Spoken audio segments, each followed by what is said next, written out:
Hey, what's up? This is Ricardo at Parts People, and in this video, we'll outline the steps for completing a part replacement on your Dell PC. Visit our website and use this coupon for a 5% off discount.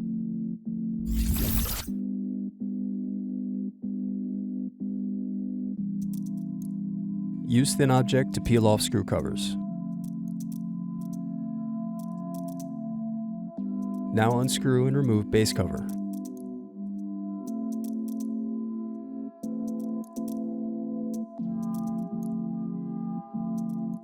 Then unscrew and disconnect battery.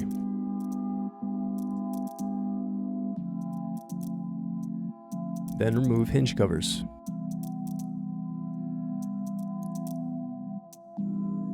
Now unscrew and remove bezel.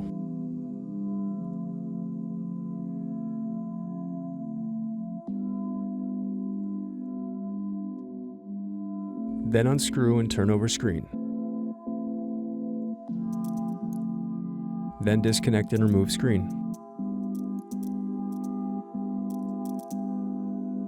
Now unscrew and remove hinge rails.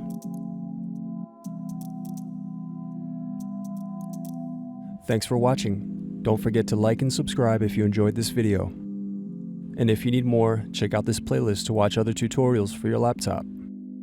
You can also click here to find parts for your laptop at partspeople.com.